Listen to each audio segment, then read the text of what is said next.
सभी लोगों को नमस्कार। आज हम लोग एक कक्षा 10 का जो चौथा चैप्टर है भारतीय संस्कृति, इसके लेखक डॉक्टर राजेंद्र प्रसाद जी हैं, इनका जीवन परिचय हम लोग पढ़ेंगे। तो इसके पहले हम वीडियो में हमेशा बताते रहे हैं कि जो बॉक्स में दिया रहता है उस पर ज़रूर फोकस करना चाहिए, क्योंकि यह जीवन परिचय लिखने में सहायक सिद्ध होता है। तो पहले इसी को मैं पढ़ रहा हूँ, देखिए। जन्म सन 1884 ईस्वी, मृत्यु 28 फरवरी सन 1963 ईस्वी, जन्म स्थान जीरादेई छपरा बिहार, भारत के राष्ट्रपति रहे, भारत रत्न से अलंकृत, संपादन देश पत्रिका। तो ये रहा संक्षिप्त आपका वो हेडिंग जो जीवन परिचय लिखने में सहायक सिद्ध होगा। अब आइए मैं विस्तार से जीवन परिचय जो आपके बुक में दिया है उसको पढ़ रहा हूँ। अगर आप नोट बनाते हैं तो इतना लंबा नहीं बनाएंगे, कुछ सरल और आसान वाक्यों को लिख करके नोट बना लेंगे जो आपको याद करने के लिए महत्वपूर्ण होगा। आइए देखिए। देश रत्न डॉक्टर राजेंद्र प्रसाद का जन्म 1884 ईस्वी में बिहार राज्य के छपरा जिले के जीरादेई ग्राम में हुआ था। कलकत्ता, अब कोलकाता विश्वविद्यालय से इन्होंने एमए की परीक्षा उत्तीर्ण की। राजेंद्र बाबू बड़े मेधावी छात्र थे और प्रायः सभी परीक्षाओं में इन्होंने प्रथम स्थान प्राप्त किया।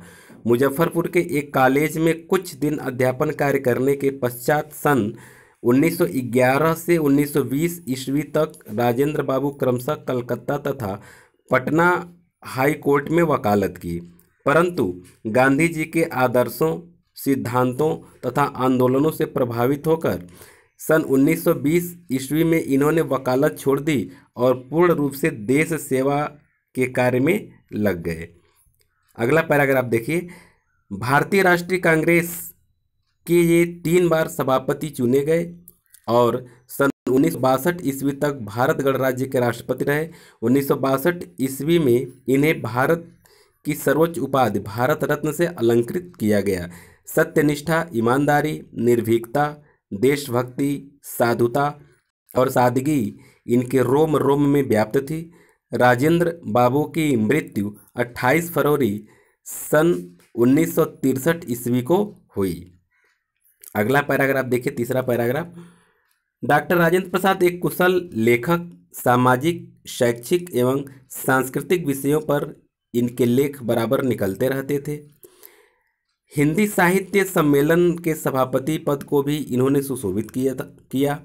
नागरिक प्रचारिणी सभा और दक्षिण भारत हिंदी प्रचार सभा के माध्यम से हिंदी को समृद्ध बनाने में योगदान देते रहे। इन्होंने देश नामक पत्रिका का सफलतापूर्वक संपादन किया। तत्कालीन पत्र पत्रिकाओं में इनके लेख एवं व्याख्यान भी प्रकाशित होते रहते थे। राजनीति, समाज, शिक्षा, संस्कृति, जनसेवा आदि विषयों पर इन्होंने अनेक भावपूर्ण निबंध की रचना की।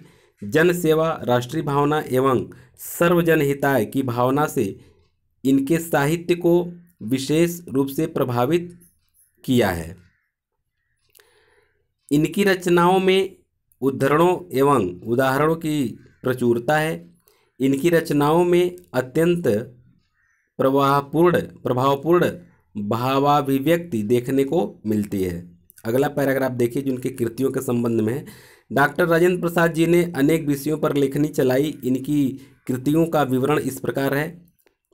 भारतीय शिक्षा, गांधी जी की देन, शिक्षा और संस्कृति, मेरी आत्मकथा, बापू जी के कदमों में, मेरी यूरोप यात्रा, संस्कृत का अध्ययन, चंपारण में महात्मा गांधी तथा खादी का अर्थशास्त्र। इनके अतिरिक्त इनके भाषण के भी कई संग्रह प्रकाशित हुए हैं। अगला पैराग्राफ देखिए। राजेंद्र बाबू की भाषा सहज, सरल, सुबोध, खड़ी बोली है। इनकी भाषा व्यवहारिक है, इसलिए उसमें संस्कृत, उर्दू, अंग्रेजी आदि भाषाओं के शब्दों का समुचित प्रयोग हुआ है। ग्रामीण कहावतें एवं ग्रामीण शब्दों का भी प्रयोग किया है। इनकी भाषा में कहीं भी बनावटीपन की गंध नहीं आती। मुख्य रूप से इनकी शैली के साहित्यिक एवं भाषण दो रूप में प्राप्त होते हैं। जो आपका पाठ है भारतीय संस्कृति, उसके संदर्भ में थोड़ा सा प्रकाश डाला गया है कि प्रस्तुत भारतीय संस्कृति पाठ एक भाषण का अंश है। इसमें बताया गया है कि भारत जैसे विशाल देश में व्याप्त जीवन व रहन सहन की विविधता में भी एकता के दर्शन होते हैं। विभिन्न भाषा, जाति व धर्म की मड़ियों को एक सूत्र में पिरोकर रखने वाली हमारी भारतीय संस्कृति विशिष्ट है। तो इस तरह से इनका ये जीवन परिचय हुआ। मैं आप लोगों को थोड़ा सा ये बता देना चाहता हूँ, जो मुख्य मुख्य बिंदु है इसको ज़रूर याद कर लेना चाहिए, कहीं थोड़ा सा कोटेशन बना लेना चाहिए, ताकि बोर्ड परीक्षा में अगर आप इसको लिखेंगे तो बेहतर नंबर मिलेगा। जैसे ये पहले पैराग्राफ में जो दिया है कि 1911 से 1920 तक ये कलकत्ता और पटना हाई कोर्ट में वकालत की, इसको आप ये कोटेशन बना लीजिए, नोट कर लीजिए। फिर ये 1920 में वकालत छोड़ दी, क्यों छोड़ दी? महात्मा गांधी जी के सिद्धांतों से प्रभावित होकर के आंदोलन में शामिल हो गए। उसके बाद फिर अगले पैराग्राफ में है कि ये 3 बार सभापति चुने गए और 1962 तक भारत गणराज्य के राष्ट्रपति रहे। 1962 में भारत का सर्वोच्च उपाधि भारत रत्न से अलंकृत किया गया। इनकी मृत्यु 28 फरवरी सन 1963 को हुई। इसी तरह से फिर ये नागरिक प्रचारणी सभा और दक्षिण भारत हिंदी प्रचार सभा के माध्यम से हिंदी भाषा को समृद्ध बनाने में विशेष योगदान दिए। देश नामक पत्रिका निकाले।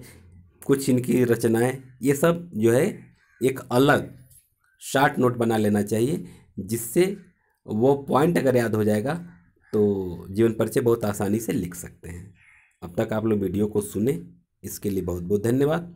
अगर आप हमारे चैनल पर नए हैं, इसको सब्सक्राइब कर लीजिए, क्योंकि इसी तरह का आपको शैक्षिक ज्ञान मिलता रहेगा, साथ ही मनोरंजक ज्ञान भी मिलता रहेगा। कुछ मेरी कविताएं भी अपलोड करता हूं, कुछ मोटिवेशनल स्पीच भी अपलोड करता हूं, और भी बहुत सारी चीज़ें हमारे इस चैनल पर एक ही प्लेटफॉर्म पर मिल जाएंगी। इसलिए इसको आप सब्सक्राइब कर लेंगे तो उसका नोटिफिकेशन आपको मिलता रहेगा।